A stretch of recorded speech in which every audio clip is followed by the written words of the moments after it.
নমস্কার, সর্ববিষয় জ্যোতিষ অনুষ্ঠানে আপনাদের সকলকে স্বাগত। আপনাদের সঙ্গে রয়েছি আমি বৃষ্টি। সর্ববিষয় জ্যোতিষ অনুষ্ঠান এবং অবশ্যই মাই সোলমেট অ্যাপ, খুঁজে নিন তাকে যে বোঝে আপনাকে। সর্ববিষয় জ্যোতিষ অনুষ্ঠান এবং অ্যাপটি দুটোই আপনাদের ভীষণ পছন্দের আমরা জানি। তাই সর্ববিষয় জ্যোতিষ অনুষ্ঠান আপনাদের কাছে এবার থেকে আরো সহজে পৌঁছে যাবে, সেটা ইউটিউবের মাধ্যমে। আপনার ফোনে ইউটিউব অপশনে গিয়ে সেখানে সিটিভিএন একেডি প্লাস সার্চ করুন।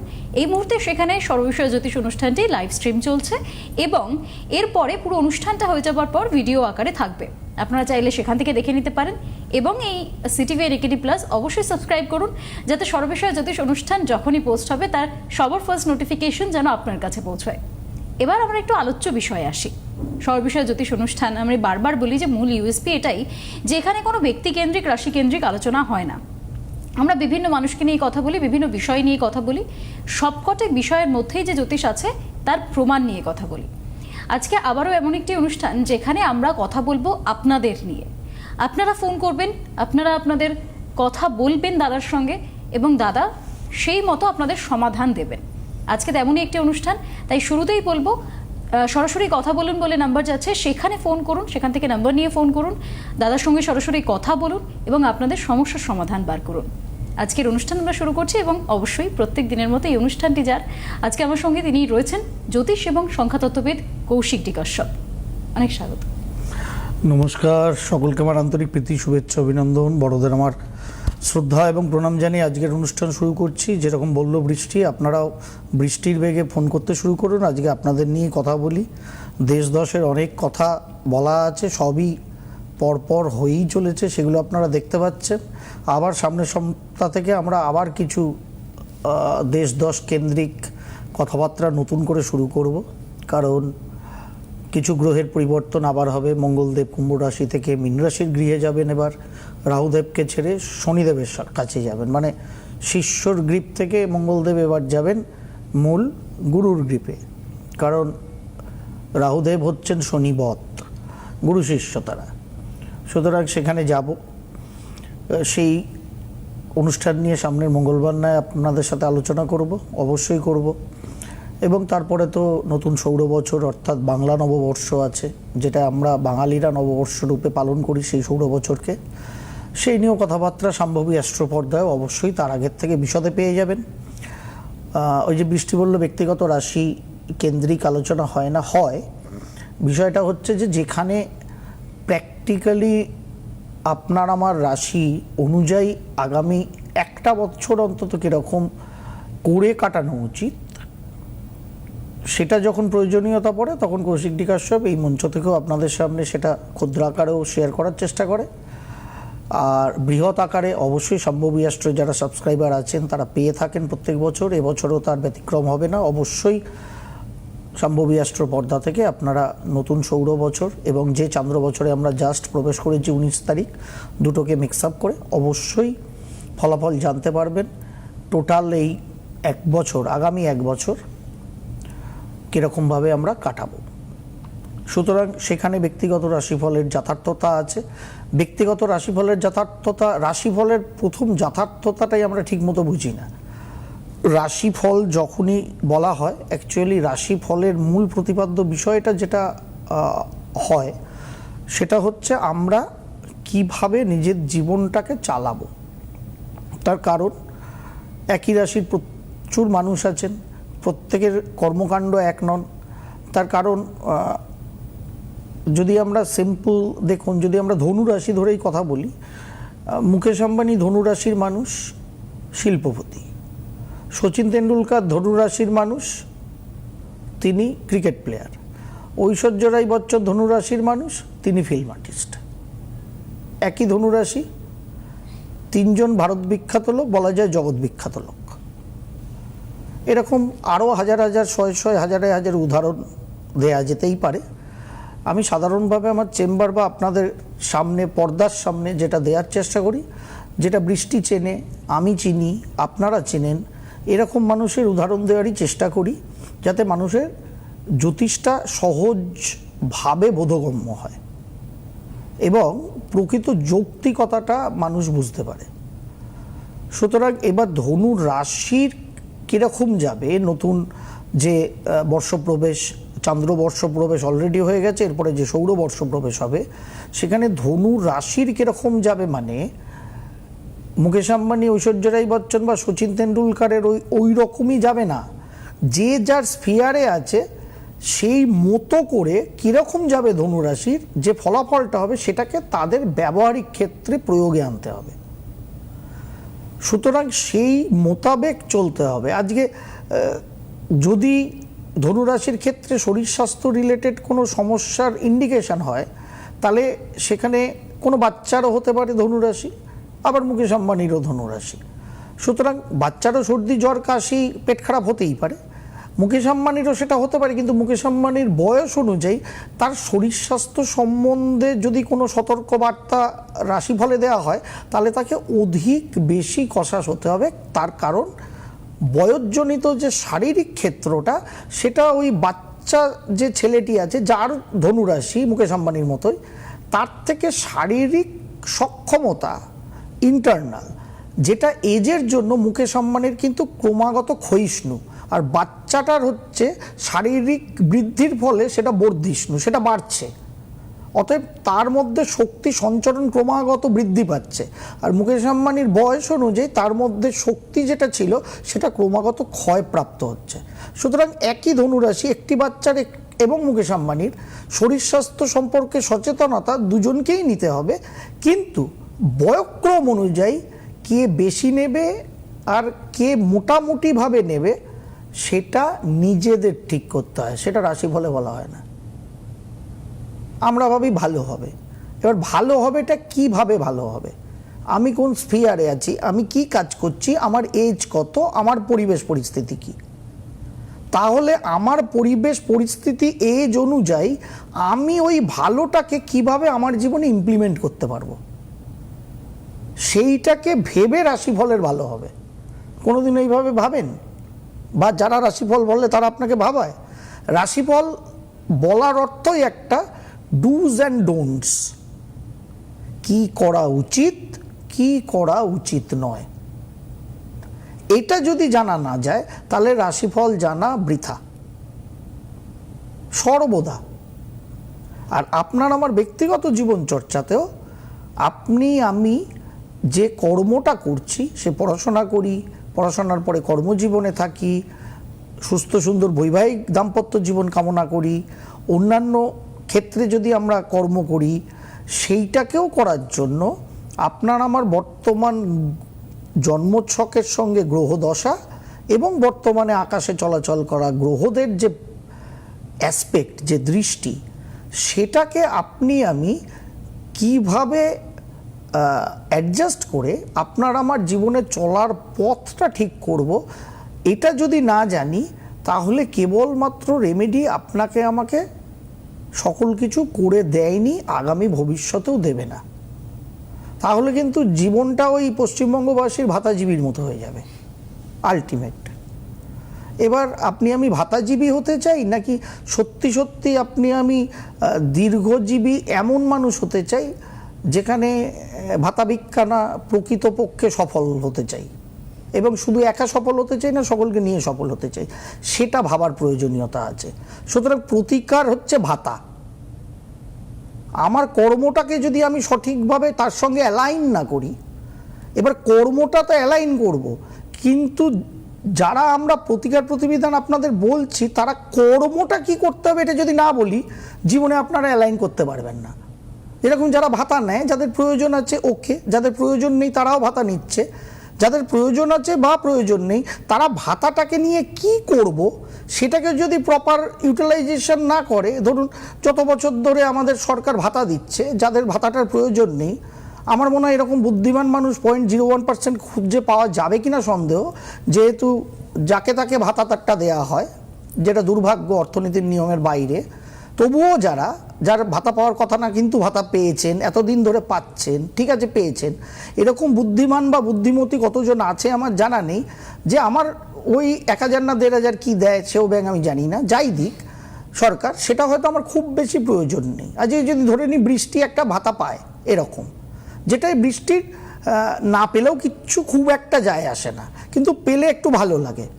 এবার বৃষ্টির যদি ওই এক্সেস 1,000-1,500 টাকা পাওয়া যায়, তাহলে বৃষ্টি সব থেকে বড় বুদ্ধিমতির কাজ করবে, ওই 1,500 টাকাকে যদি কন্টিনিউয়াস ফর্মে কোনো সরকারি বা বেসরকারি জায়গায় ইনভেস্ট করতে থাকে, তাহলে লোকের থেকে পাওয়া পয়সা আমার ধনস্থান বৃদ্ধি করে দিল। আর যদি বৃষ্টির জন্মছকে এই প্রবণতা না থাকে, তাহলে বৃষ্টি ওই 1,000-1,500 টাকা যেটা এক্সেস পাচ্ছে, যেটা ওর কোনো কর্ম নেই, ও ওটাকে ফুচকাকে, ঘুগনিকে, বিউটি পার্লারে গিয়ে খরচা করে দেবে। ভাববে ওটা তো আমার পকেটের পয়সা খরচা হলো না, কি মজা কি মজা। কিন্তু যখন ভাতাটা বন্ধ হয়ে যাবে, বৃষ্টির পকেটের পয়সাটা খরচা হবে, তখন বৃষ্টির প্রচণ্ড কষ্ট লাগবে। কারণ ততদিনে বৃষ্টির ওই 1,000 টাকাটা দিয়ে যা যা ও করতো খরচা, সেগুলো ওর অভ্যাসে দাঁড়িয়ে গেছে। সুতরাং অভ্যাস আমাদের এমন করতে হয় যেটা আমাদের বৃদ্ধি করবে, সেটাও জন্ম ছক দেখেই বলতে হয়। কারোর জন্মছকে ধনস্থান খুব এফেক্ট। এবার সেই ধনস্থান যেই তো এফেক্ট, যেন তেন প্রকারেণ তার কিছুতেই পয়সা জমানো হবে না। সুতরাং তার জন্যও কিছু স্ট্র্যাটেজি করা যায়। আমার এরকম প্রায় বোধহয় 1/2 ডজন মানুষ আছেন যারা যথেষ্ট রোজগার করেন, কিন্তু তাদের এই জায়গাটা কতটা খতরনাক তারা আজকে বড় হয়ে ভালো রোজগার করে বুঝছেন। যখন আমি তাদের স্টুডেন্ট লাইফে বলেছিলাম, তখন তারা অতটা বোঝেননি বিষয়টা।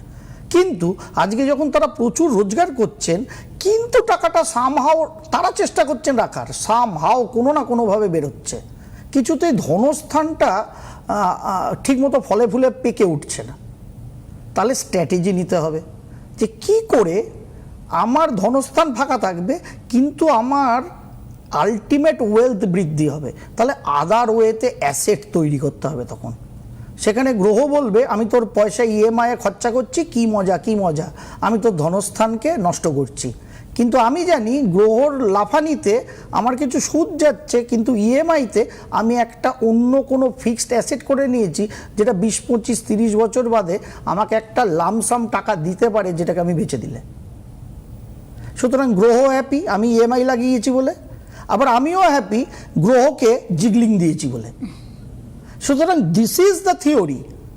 এই থিওরিটা না জানলে খালি ধনস্থানের রেমেডি করে জীবনে আপনি আমি বিল গেটস, মুকেশ আম্বানি, গৌতম আদানি হতে পারবো না।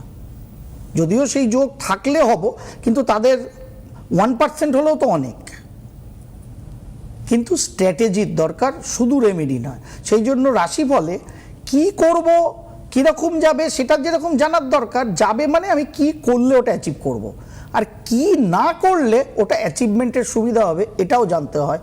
তাহলে সেটা রাশিফল হয়, না তো ওটা আলটিমেট ভাতার মতো সাঁড়াশি হয়। কেউ ফোনে আছেন, আমরা নিয়ে ফেলি। একদম, আমাদের আজকের অনুষ্ঠানটাই আপনাদের জন্য। আপনি ফোন করেছেন, কে বলছেন, কোথা থেকে বলছেন? নমস্কার। নমস্কার, বলুন। হ্যাঁ, আমি সল্টলেক থেকে বলছি। বেশ, নাম বলুন। আমার নাতির ব্যাপারে, আমার নাতির নাম হচ্ছে Sayak Roy. Sayak Roy. Date of birth বল। ডেট অফ বার্থ এবং জন্মস্থান। 24/1/2002। 24/1/2002। আরামবাগ নার্সিংহোমে সন্ধ্যে 7:30টায় হয়েছে। সন্ধ্যে 7:30 আরামবাগ? আরামবাগ, হ্যাঁ। আরামবাগ, আরামবাগ। আমি কত আরামবাগের আমার ক্লায়েন্ট আছে, তাদের জিজ্ঞাসা করি তোমাদের ওখানে বাঘ কোথায় আরাম করতো, একটু আমি দেখতে যাব, তারা কেউ বলতে পারে না। হ্যাঁ, কি বার ছিল ম্যাডাম? ওইটা বৃহস্পতিবার। একদম ঠিক, বৃহস্পতিবার 24শে জানুয়ারি 2002, সিংহ লগ্ন, বৃষ রাশি দেখা যাচ্ছে আপনার নাতি। হ্যাঁ হ্যাঁ হ্যাঁ হ্যাঁ, ঠিক। বেশ, 24 বছর বয়স হয়ে গেল। কি কাজকর্ম করছে? মকরে বুধ বক্রী, বক্রী অবস্থায় বৃহস্পতি, মিথুনে শনি বক্রী অবস্থায় বসে আছে। সিংহ লগ্ন, বৃষ রাশি, সঙ্গে শনি একত্রিত। জন্মছকটা তো আমাকে সৌরভ গাঙ্গুলির জন্মছক মনে করাচ্ছে, কারণ সৌরভ গাঙ্গুলিরও একই সিংহ লগ্ন, বৃষ রাশি, বক্রী শনি চন্দ্রের সাথে পুনর্বু যোগ করেছে, যার ফলে সৌরভ গাঙ্গুলি সচিনের সাথে, দ্রাবিড়ের সাথে জীবনের প্রথম লগ্নে টিমে ঢুকেও তারপরেও টিম থেকে ছিটকে বেরিয়ে যায়। পরবর্তী আবার 5-6 বছর বাদে গিয়ে টিমে ঢুকে পার্মানেন্ট হয়ে তারপরে নিজের মানে কারিশমাটা দেখান। সুতরাং পুনর্বু যোগ জন্মছকে থাকা মানেই আলটিমেট অ্যাচিভমেন্ট হবে, কিন্তু লেট। পুনর্বুযোগ জন্মছকে থাকা মানে মানসিক দ্বিধাদ্বন্দ্ব অস্থিরতা একটা তৈরি করবেই করবে, এইটা করি না ওটা করি, এটা ভালো না সেটা ভালো, এরকম একটা তৈরি হবেই। আপনার নাতিরও সেরকম গ্রহযোগী আছে, পঞ্চমে কেতু, একাদশে বৃহস্পতি রাহুর গুরুচণ্ডাল হয়ে বসে আছে, তার সঙ্গে অষ্টমে মঙ্গল। বলুন নাতি কি করছে? ভয়ঙ্কর মেজাজ আপনার নাতির। হ্যাঁ বলছি, ও হায়ার সেকেন্ডারি পাস করে বিএসসি করেছে, এরপরে ও BSc হয়নি, কোথাও নিট দেবে। বিএসসি পড়েছে, বিএসসি মানে কি? বিএসসি কি নিয়ে পড়েছে? কি নিয়ে পড়েছে? মানে বিএসসি পড়েছে মানে বায়োলজি, ফিজিক্স, কেমিস্ট্রি এগুলো নিয়ে পড়েছে। বায়োসায়েন্স নিয়ে পড়েছে। হ্যাঁ, এরপরেও নিট দিতে চায়। গত বছরও নিট দিয়েছিল, পায়নি, এবছরও আবার দেবে। দেবে, তো দিক। ওর কি যা সবার দেবে chance আছে? দেবে যখন ভালো করে জয় বজরংবলী বলে আগে দিক। নিট পরীক্ষা তো মে মাসে বোধহয় নাকি? হ্যাঁ, মে মাসের 3 তারিখে। ভালো করে দিক, খুব ভালো করে দিতে বলুন। বিএসসি পড়ার পর হঠাৎ করে ডাক্তারি পড়ার কথা মনে হলো কেন? ওখানেই তো 3 বছর চলে গেল। ও কোথাও কিছু হচ্ছে না, তখন নিট। হ্যাঁ, কোথাও কিছু হচ্ছে না বলে ডাক্তার হওয়া যায়? আরে সাবা, সেটা তো আমার জানা ছিল না। হ্যাঁ, কঠিন ব্যাপার। এই বছর হবে। ভালো, এমনিতে গ্রহযোগ দেখুন, ওর আপনার নাতির বর্তমানে রাহুর দশা চলছে। রাহু বৃহস্পতি গুরুচণ্ডাল করে আছে, একাদশে আছে, হুইচ ইজ গুড। সেটা ওর শরীর স্বাস্থ্য, পেটের জন্য খারাপ, মেজাজের জন্য খারাপ। ভয়ঙ্কর মেজাজ আপনার নাতি, হ্যাঁ হ্যাঁ হ্যাঁ, এক বজ্ঞা জিদ্দি গুয়ার একটা নাতি আপনার। একদম ঠিক যেটা বলেছেন। বলবে একদম গো গো গো গো করে, ওখান থেকে নড়ানো যায় না। তার মধ্যে বৃষ রাশি, শনিযুক্ত। হ্যাঁ ফ্লেক্সিবিলিটি না রাখলে কিন্তু জীবনে অ্যাচিভমেন্ট ওর লেট হবে প্রচুর। যার ফলে অলরেডি দেখুন 3 বছর বিএসসি পড়ে হঠাৎ ও ভাবছে আমি ডাক্তার হতে চাই। হ্যাঁ হ্যাঁ, তার মানে 3 বছর এখানে গেল। ঠিক আছে, অনেক মানুষ প্রথমবারে পায় না, দ্বিতীয়বারে ট্রাই নিয়ে হয়তো অনেকে পায়। যদি না পায়, টাটা বাই বাই করে চলে যায় অন্য রুটে। আর ও পুরো উল্টো করছে। 3 বছর পর হঠাৎ ওর মনে হলো না আমাকে ডাক্তার হতেই হবে। দেখুন দশা পিরিয়ড মোটামুটিভাবে রাহুর আন্ডারে বুধের, সেই দশা পিরিয়ড খুব ভালো না। খুব শান্ত মতো পরীক্ষাটা ওকে দিতে বলুন। টাইমিংটা দশায় খুব ভালো নেই, কিন্তু ট্রানজিট পার্টে ভালো আছে যেহেতু বৃষ রাশি। কিন্তু নিজেকে ফ্লেক্সিবল হয়ে শান্ত মতো আমি অ্যাচিভ করব ভেবে আগে পরীক্ষাটা তো দিক। যদি পায় থ্যাংক ইউ ভগবান। প্রাইভেটে দয়া করে পড়াবেন না, তার কারণ এখানে সরকারি জায়গায় চান্স পাওয়ার চান্স কিন্তু খুব একটা ভালো আমি দেখছি না। এবার আপনাদের পয়সা, কোটি টাকা খরচা করে পড়াবেন কিনা আপনাদের ব্যাপার। কারণ সেই জায়গাটায় প্রাইভেটে পড়িয়ে বেকার লাভ নেই কোটি টাকা খরচা করে। আমার মনে হয় যদি সরকারি কোথাও পায় সারা ভারতে, সেখানে পড়াতে পারেন। সেই র্যাঙ্কিং যদি আসে, ফ্লেক্সিবল হতে বলুন, খাওয়া দাওয়া ঠিক করতে বলুন। ঠিক আছে, নিজের শরীরটাকে ঠিক রেখে আগে পরীক্ষাটা দিক। পরীক্ষায় রেজাল্ট কি আসে দেখে তারপরে নয় ডিসিশন নেওয়া যাবে। পেয়ে গেলে তো পেয়েই গেল, আর না পেয়ে গেলে তখন পরবর্তী স্টেপ ভাবতে হবে। সময় তো আর নষ্ট করা যাবে না। ঠিক আছে, এটাকে মাথায় রেখে চলুন। ঠিক আছে, গোয়ার তুমি যখন করছে, গোয়ার তুমি করে অন্তত অ্যাচিভমেন্টটা আনুক, তাহলে ভালো হবে। একদমই। আর আরও একটি বিষয়, এই যে আমরা যখন মাধ্যমিক উচ্চ মাধ্যমিক দিই, তারপর অনেক ছাত্রছাত্রী ভাবে যে নিজে থেকে একটা কিছু ভেবে নেবে, সেটা করবে। এর আগেও একদিন তুমি একটা অনুষ্ঠানে বলেছিলে যে ঠিক করে নেওয়াটা আগে থেকে ভীষণ প্রয়োজন। ভীষণ প্রয়োজন। বৃষ্টি সব থেকে সমস্যা তৈরি হয় মানে কোনো কনসালটেন্ট, শুধু জ্যোতিষশাস্ত্রী না, পৃথিবীর কোনো কনসালটেন্ট নেই কোনো ঘটনা ঘটে যাওয়ার পর ওই ঘটনাটাকে ঠিক করে মেরামত করবে। এটা হয় না, ইটস কান্ট বি। আর সব থেকে দুটো জিনিসে তো একদমই হয় না, সেটা হচ্ছে শিক্ষা আর বিবাহ। একদম, ঘটে গেলে কিছু করা খুব মুশকিল হয়। জন্য তার আগে থেকেই সব সময় আগে থেকেই ওই যে বললাম দিশাটা নিতে হয়। খালি রেমেডি সব কিছু আমাকে করবে না। একদম রেমেডি আমাকে ব্যালেন্স করবে, মন আত্মা শরীরকে ব্যালেন্স করবে। বারবার আমি বলি কপাল আমাদের দেহে আছে, কপাল মহাকাশে নেই। সুতরাং রেমেডি মানে ব্যালেন্স আমার। এবার আমার জন্য কোনটা সুটেবল, সেই রাইট পথটাকে জানতে হয়। সেটা যদি কোনো কনসালটেন্ট না জানান, ইনক্লুডিং কোনো অ্যাস্ট্রোলজার, তাহলে তিনি অ্যাস্ট্রোলজিটা ভেক করছেন। অবশ্যই এটাও দেখতে হবে তার ততদূর জ্ঞান আছে কিনা, একদম এটাও প্রোভাইডেড আর কি, একদমই তাই। ডিসক্লেমার। যাই হোক, আমাদের কেউ সাথে- আছে নিয়ে ফেলি। হ্যাঁ, আমাদের সাথে আরো একজন দর্শক বন্ধু রয়েছেন। হ্যালো, কে বলছেন, কোথা থেকে বলছেন? হ্যালো, নমস্কার। আমি রাজারহাট থেকে বলছি, সঞ্জনা ভৌমিক। কোথা থেকে বলছেন? আমার প্রণাম। রাজারহাট থেকে। রাজারহাট, বেশ বলুন। আমার জন্ম তারিখ হচ্ছে 8/11/1996। 8/11/1996। আপনি সময়। এখন ফোন করছেন আমাকে, অনুষ্ঠান দেখছেন, আপনি কোনো কাজকর্ম করেন না? হ্যাঁ, করি। প্রাইভেটে জব করি। প্রাইভেট জব করেন? হ্যাঁ। আচ্ছা, এখন ছুটি আছে নাকি? অনুষ্ঠানটা শুনছেন, দেখছেন? আমি টিভি নাওয়ার্সে। হ্যাঁ, টিফিন আওয়ার্স। আচ্ছা বেশ, বলুন, টাইম বলুন। টাইম হচ্ছে সকাল 8:15, হাওড়া। সকাল 8:15, হাওড়া। বেশ, বিয়ে হয়ে গেছে? না, বিয়ে হয়নি। বিয়ে হয়নি। প্রশ্ন কি নিয়ে? বিয়েই? প্রশ্ন কি নিয়ে? বিয়ে শুভযোগ কখন আছে? বিবাহিত জীবন ভালো কেমন হ্যাঁ, কি যাবে? শোনা যাচ্ছে না, বলুন। বিবাহিত জীবন কেমন যাবে? বিয়ে শুভযোগ আগে তো কখন বিয়ে আছে? হোক, তারপরে তো বিবাহিত জীবন। এই আমার ভস্মাসুরের গল্পটার মতো মনে হচ্ছে। ভস্মাসুরকে ব্রহ্মা আশীর্বাদ করেছিল, তোমার শিবপুত্রের হাতে মৃত্যু। তখন শিব পার্বতীর কোনো পুত্রই নেই। সবাই ভাবলো হয়ে গেল, ভস্মাসুর নাচতে নাচতে চলে এলো পাতাল লোকে, আমি চির অমর হয়ে গেলাম, কারণ শিবের পার্বতীর কোনো পুত্র নেই। ব্রহ্মা ওই আশীর্বাদটা দেওয়ার ফলে জন্ম হলো কার্তিকেয়ের, যিনি দেব সেনাপতি হয়ে ভস্মাসুরকে বধ করলেন। বুঝলেন? তা আপনার আগে বিয়েটা হবে, তারপরে তো ভালো মন্দটা। আপনার বিয়ের জায়গাটা ম্যাডাম সত্যি খুব চাপের।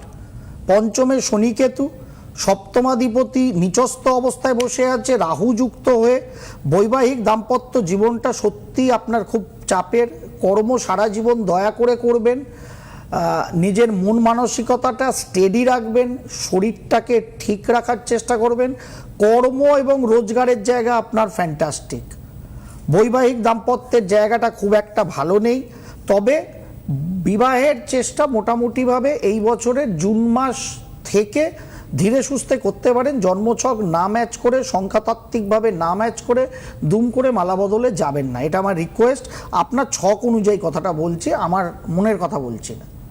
সুতরাং এই জায়গাটা একটু বেশ চাপের আছে আপনার বৈবাহিক দাম্পত্য জীবন, এবং তার পরবর্তী ক্ষেত্রে কিছুটা শারীরিক পাটেও অন্যান্য বিষয় নিয়ে, যেটা আফটার ম্যারেজ মানুষের হয়। সুতরাং সেটা বলা যায় না বলে ডাইরেক্ট বললাম না, চেম্বার হলে বলে দিতাম। সেই জায়গাগুলোর কিছু প্রবলেম আছে, এই জায়গাগুলোর মেরামত করে এই বছরের জুন মাস থেকে আস্তে আস্তে বৈবাহিক দাম্পত্য জীবনের জন্য এগোতে পারেন। এবং যেটা এই বছরের শেষ বা সামনের বছরের গোড়ায় গিয়ে ক্লিক করার মতো জায়গা কিন্তু তৈরি হবে। ঠিক আছে ম্যাম, সেই মতো এগোন। তাড়াহুড়ো এতদিন যখন করেননি, 30 বছর হয়ে গেল, ঠিক আছে। এইবার আশা করা যায় এন্ড অফ দিস ইয়ার বা সামনের বছরের গোড়ায় আপনার বিয়েটা হতে পারে। তবে এই শনিকেতুর শান্তি, চন্দ্ররাহু গ্রহণ দোষ, এগুলোকে একটু মেরামত করে নিজের শক্তিটাকে ধরে রাখুন। নিয়মিত বজরংবলীকে মনে মনে ভাই পাতিয়ে নিয়মিত হনুমান চালিসা পাঠ করবেন এবং সূর্যদেবকে অর্ঘ্য প্রদান করবেন, যেটা আপনার জন্য ভালো হবে। গায়ে রোদ লাগাবেন, কারণ আপনার ক্যালসিয়াম ডেফিসিয়েন্সি আছে। মাথায় কি আপনার ড্যান্ড্রফের সমস্যা আছে? হ্যাঁ, অল্প আছে। এইটাকে টেক কেয়ার করবেন। বৃষ্টি ভাবছে ড্যান্ড্রফ আবার কোত্থেকে এলো জ্যোতিষে। হ্যাঁ, একদম। যাই হোক, এইগুলোকে টেক কেয়ার করবেন। আর এই বছরের জুন মাসের পর থেকে বৈবাহিক দাম্পত্য জীবনের জন্য আস্তে আস্তে রেডি হতে পারেন, বাট এগুলোকে ঠিক করে ঠিক মতো জটক সংখ্যাতাত্ত্বিক ম্যাচ করে কিন্তু বিয়েটা করবেন। এটা আপনার জন্মছক অনুযায়ী আমার রিকোয়েস্ট। বাদ বাকি কর্ম রোজগারের জায়গা কিন্তু আপনার বেশ ভালো, সেটা যেন সারা জীবন চলে। একদম। আমাদের অনুষ্ঠানের সময়সীমাও একেবারে শেষ মুহূর্ত, তবে একটা কথা বলে যেতে হবে, সেটা হচ্ছে আগামীকাল অর্থাৎ 25 তারিখ আসানসোলে দাদার একদম আসছি, চেম্বার রয়েছে, আসানসোলে। সেখানে দাদা রয়েছেন। আপনারা সেখানে পৌঁছুন, বুকিং চলছে ইতিমধ্যে, বুকিংও করতে পারেন। আজকের জন্য অনুষ্ঠান এই পর্যন্ত। আপনাদের সকলকে অনেক ধন্যবাদ। নমস্কার।